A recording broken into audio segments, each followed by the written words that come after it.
Bonjour les frères, je suis Sarah et je suis en train de traduire les messages de frère Giuseppe de Radio Blast. Et à ce propos, je vous dis que si vous voulez vous connecter à la radio, vous devez écrire dans Google www.radioblast.net. Donc, ce premier message que je vais traduire, c'est à propos du salut. Et donc, c'est comment recevoir le salut. Comme le dit la Bible en Romains 10, 9, en Jean 1, 12, que maintenant je vais vous lire, ce que se suffit pour être sauvé, c'est de croire et d'être baptisé dans l'Esprit. Maintenant, je vais vous lire avant tout Jean 1, 12, qui dit « Mais à tous ceux qui l'ont reçu, et ça se réfère à Dieu, à Jésus, à ceux qui croient en son nom, elle a donné le pouvoir de devenir enfants de Dieu, lesquels sont nés non du sang, ni de la volonté de la chair, ni de la volonté de l'homme, mais de Dieu. » Après, je vais vous lire Romains chapitre 10, 9 et 13. Si tu confesses de ta bouche le Seigneur Jésus, et si tu crois dans ton cœur que Dieu l'a ressuscité des morts, tu seras sauvé. Cela c'est le 9. Maintenant je vais lire le 13. Car quiconque invoquera le nom du Seigneur sera sauvé.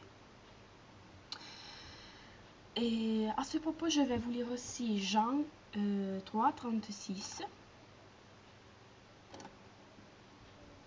qui dit « Celui qui croit au Fils a la vie éternelle. Celui qui ne croit pas au Fils ne verra point la vie, mais la colère de Dieu demeure sur lui. » Donc, ce que frère Giuseppe dit, c'est que la rage de Dieu est sur ceux qui n'ont pas reconnu Dieu en tant que Dieu, en tant que tel, et sur tous, car l'homme en général a placé Satan à la place de Dieu, a préféré donc Satan à partir de Adam et a mis donc, comme j'étais en train de dire, le diable à la place de Dieu. Mais du moment que on croit dans son Fils, on croit dans la parole de Dieu, et on croit que Dieu a ressuscité son Fils de mort, nous sommes sauvés.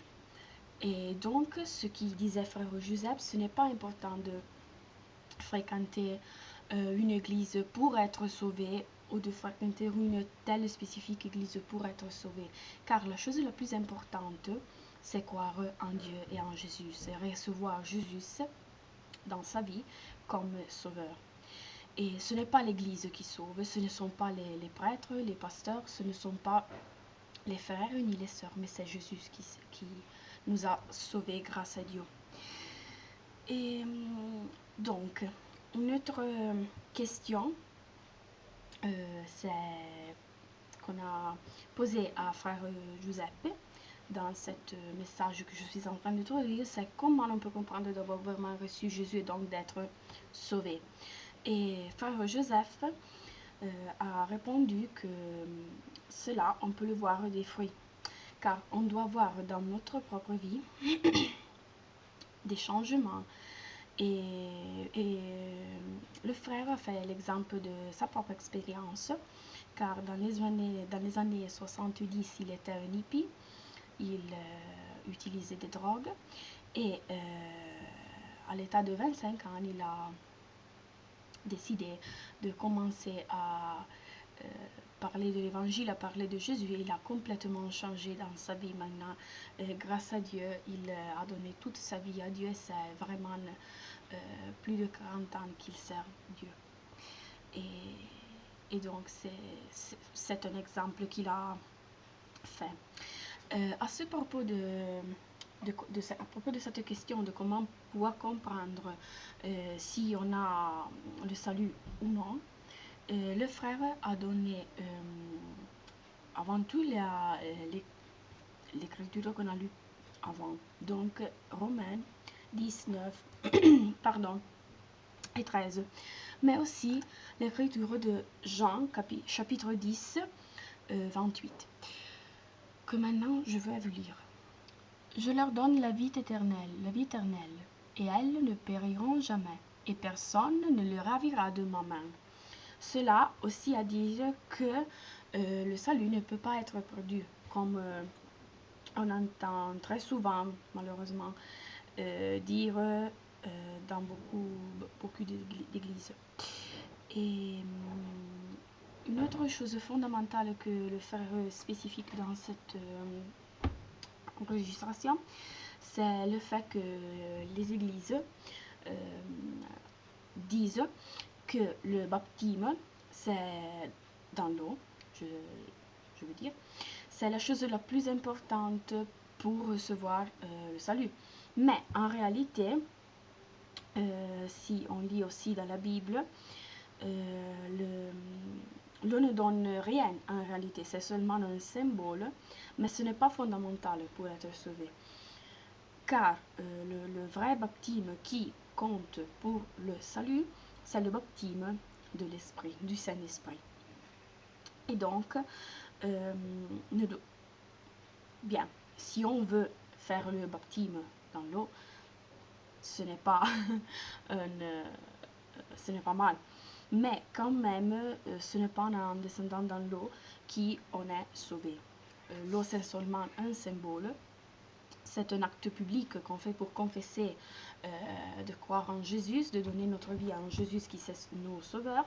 Mais le vrai baptême qui compte, c'est le baptême de l'Esprit. Et à ce propos-là, le frère Giuseppe dit qu'il n'y a pas une véritable prière, une formule qui, si on la répète, on est complètement sauvé. Mais on doit, comme l'on dit dans les chapitres de la Bible qu'on a lus auparavant, une déclaration à faire. Donc, il disait, on pourrait par exemple dire, mais ce n'est pas une formule canonique, ce sont les mots qu'on devrait dire. Et il fait un exemple de prière qu'on peut faire, mais chacun de vous doit le faire avec ses mots, avec ses sentiments, car Jésus est Dieu. Regarde au cœur. Jésus, tu es mon sauveur. Merci que tu es mort pour moi sur la croix. Je te reçois maintenant dans mon cœur et je reçois ton salut. Baptise-moi avec ton Saint-Esprit. Amen. Merci Jésus. Et donc, pour conclure, si vous voulez recevoir le salut maintenant, vous pouvez faire une prière comme celle qu'on a lue. Et la chose la plus importante, c'est que vous le faisiez avec tout le cœur, comme il y a écrit dans la parole, que vous le croyez, le confessez avec la bouche. Et on doit être complètement honnête et sincère, car on ne peut pas jouer avec Dieu. Et car le salut, c'est quelque chose de vraiment important si on pense que notre salut a un prix très très élevé, que c'est la mort de Jésus dans la croix. Donc, si vous êtes prêt maintenant à recevoir Dieu, à recevoir Jésus, à recevoir le salut, commencez à lire la Bible et à appliquer ce qu'il y a écrit. Et confessez avec votre bouche que Jésus est votre sauveur et croyez avec tout vos cœurs, tout vos cœurs.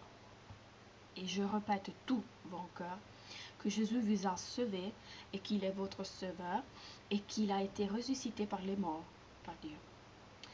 Maintenant, je vous remercie. Que la paix de Dieu reste et demeure toujours avec vous. Et je vous embrasse.